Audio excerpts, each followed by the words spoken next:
Good morning, Wildcats. Welcome back to a very wet Thursday. It is raining outside. We are dry in here and we are ready to go. Hopefully, we've had a great couple of days back. Nice work last evening by the girls basketball and the wrestling team. They kicked off their seasons. Seventh grade fought hard all the way to the end. Eighth grade won against Eastwood. Wrestling team beat New Augusta, and so great job last night. But it was just fun to have both those going on. It was a fun time last evening. Really excited to have multiple sports going on, and a lot of students came back with their parents, and that was really fun to see as well. So uh, today we're going to talk a little bit about our last reset on responsibility. Tomorrow we're going to talk about how to build a community, and we're also going to watch a couple of excerpts from Dr. Martin Luther King's "I Have a Dream" speech. As you know, next Monday we are not going to be here at school in honor of Dr. Martin Luther King, and actually tomorrow too we'll talk a little bit about how the holiday came to be about. But today we're going to talk about a big crux of the mid to late '80s or '60s in his work, and so here, let's get to it. All right, today is Thursday, January the 12th, and these are your morning announcements. Westside Middle School is an avid school-wide site of distinction. The mission of Westside Middle School is to reveal the genius of each Wildcat through a culture of joy, respect, and excellence. We believe every person deserves to be seen, affirmed, and to grow. Make sure we're Wildcat ready. Our lineage and IDs are around our neck. Binders and agenda books are with us. Coats, backpacks, fanny packs, and purses are in our lockers. Hats, sunglasses, hoods off. AirPods, phones in our lockers. Blankets, stay home. All right, let's take a look at today's schedule. Here you see we are in 3, 4, 5, 6, 7, in between 2 advisories, and period 4 is our lunch period today. All right, so the last of our January resets, we're going to talk today about responsibility. And responsibility is different, I think, a little bit than safety and respectful. I think when you're being safe and being respectful, that's more of something you do for each other because you want to create a safe environment, you want to create a respectful environment, but being responsible is the biggest behavior that actually impacts yourself. You benefit more from being responsible than anybody else does, whereas in safety and respectful, other people benefit from it. Responsibility is done for ourselves. Being responsible is something also, too, we can 100% control because no one else can impact that. I know sometimes we say, someone took my binder, someone took my computer. Well, you misplaced it. That was you being irresponsible. But other people can cause you not to be safe. Other people can can harm your respect, but no one can really impact your responsibility to yourself. Only you can. So when we talk about this responsibility thing, that's the biggest thing here that's 100% impacted by each student and adult here at Wesleyan. So in hallways and lockers, really it's about time management. So move in a timely manner, making sure we're cognizant of when that bell's going to ring. We know when that minute goes off. We have a good idea of what the time is around here at Wesleyan. Part of that will help keeping your locker organized. And also, too, if you have a class, let's just say you're a sixth grader, and then you have band, and then you have Exploring World Language, Mr. Andre. There's no reason for you to go locker, band, locker, Andre. There's no reason. Take your stuff from Mr. Andre's class with you, go from band to French. Same eighth grader. I have art and then I have choir. There's no reason to go from art to your locker to choir. That's not being responsible. That's being, you got to think through your class schedule and go to your right spaces. Because really, it's about being on time. That's how we be responsible. And always be mindful of the clock. So it's about being on time in the hallways and our lockers. In classrooms, bring all supplies to class. That means the big couple. We're talking about binders, of course.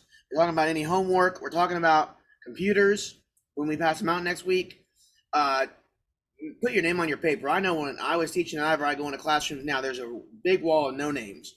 Like you've done your work, but you did the one thing that you automatically know on a homework, and that's put your name on it to get a grade. Also, too, ask for help when you need it. I think some of us wait to ask for help, and then all of a sudden we're behind because we didn't ask for help, and now we're in that responsibility pit, and we have a hard time getting out of it. Keep your area and your binder organized. Those are the big two things too. Making sure that when I walk into classrooms, I can see some people have all their stuff right there, and then some of you have this little cone of everything that you own is right around things, and that's kind of tough because of the fact that um, you're not organized, and that really hurts you later on. Restrooms. Be quick and wash up, throw away your trash, and flush the toilets. I've put flush the toilets on all of them. That's just just do that. Throw away your trash, be quick and wash up too. There's no reason to like loiter in the bathroom or take extra time. Cafeteria, bring your ID. That's a big thing. Speak loudly and clearly. So when you get your ID and you have to tell the lunch workers your name or your ID, speak loudly and clearly so they can hear you. Watch and listen for your class when we dismiss, and make sure your areas are cleaned up. And that's how you can be more responsible here at West Lane. Don't forget too, we are always cleaning up language and messes. Or you post something on Instagram or you guys don't use Facebook and you really don't use Twitter. TikTok, things like that. Don't think before you post. Think before you speak. T, is it true? H, is it helpful? I, is it inspiring? N, is it necessary? K, is it kind? If it's not, don't post it, don't say it. All right, join the Lit Crew. In your Canvas inbox on Tuesday, there will be an application to join the library information team. These are students that will be trained to help lead different aspects of the library.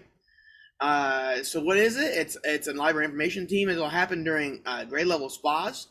Anyone who loves to read and wants to help make the library amazing, you get to create new displays, plan library projects, review books for announcements, learn how the library works, brainstorm grade level reading challenges, and more. Again, that Google Doc will come out in your Canvas inbox coming on Tuesday. I take a look at, again, more of the life of Dr. King. We're going to be in 1964 right now. In August 1963, right before that, March on Washington, Dr. King made his famous I Have a Dream speech. On January 3rd of 1964, he was recognized as Time's Man of the Year. He attended the signing ceremony of the Civil Rights Act in 1964 at the White House on July 2nd. And then during the summer, he went and experienced his hurtful rejection by black people. He was stoned by black Muslims in Harlem. And so then he was then awarded on December 10th of that year the Nobel Peace Prize. And that's a big award. And he actually was the youngest person ever to receive that because he was only at the time 35 years old. In 1965 and 66, King was arrested in Selma, Alabama during a voting rights demonstration. And after President Johnson signed the Voting Rights Act, Martin Luther King turns the problem of poor blacks. So on January 22nd of 1966, he moved into the Chicago slum to show the living conditions of the poor. And then he and others began to march against fear through the South. Because even though the laws changed at the time, people's mentalities did not change.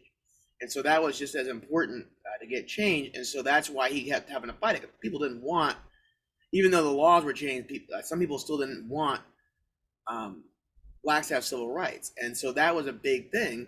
He still had to keep fighting against it, and he never stopped fighting against it. On July 10th of 1966, he started a campaign to end discrimination in Chicago. In 1967, he wrote another book called Where Do We Go From Here? Chaos or Community? It's published. The Supreme Court upheld the conviction of him by Birmingham in court when he was demonstrating without a permit. He spends 4 days in the Birmingham jail again. On November 27th, he announced the creation of Poor People's Campaign. It focuses on jobs and freedom for the poor of all races. In 1968, King declared that the Poor People's Campaign will end in a march on Washington. They'll demand a $12 billion economic bill of rights. This would promise employment to those who can't work and money for those who can't, and an end to housing discrimination. He also marched in support of sanitation workers on strike in Memphis, Tennessee. On March 28th, he led a march that turned violent. It was the first time that had happened in his career. And he gives his I've Been to the Mountaintop speech. On 1968, then, on April 4th, 1968, Dr. Martin Luther King Jr. was shot and killed in Memphis, Tennessee. He was standing on a balcony on the Lorraine Motel. Dr. King's funeral on April 9th is a global event. And within a week of assassination, the Open Housing Act that he was fighting for was passed by Congress. Now, it took a while for the Dr. Martin Luther King holiday. We'll talk about that tomorrow and its legacy. And then we'll also show a little bit of I Have a Dream speech and during announcements. Again, we talk about this being responsible. Make sure you're on time every time. That's Wildcat time. Don't forget there's no computers this week. They're not being passed out from advisory. We'll start that again Tuesday, and we'll see how you guys do. Don't forget our pass protocol. One average of pass a week, and the first 20 minutes and last 20 minutes of class are kind of off limits. And all food should be eaten in the cafetorium. No food should be eaten outside the cafetorium. Breakfast students, make sure you're getting off the bus directly to breakfast. Some people ask me, can I tip my stuff away?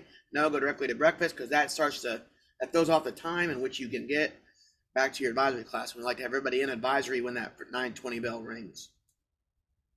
Don't forget about our cell phones in our lockers between 9:15 and 4:15, and then really don't need to be on them until 4:20 when you get on the bus. They're taken if they're seen or heard. I think we've been doing fairly well with that this year. I think if we have our cell phones, we're not using them, but they should be in our lockers between those times. And every Wildcat, every day gets better. That's our motto here at West Lane, and that's what we want to say. So on this Thursday, January the 12th, let's get better. All right, have a great day, everybody.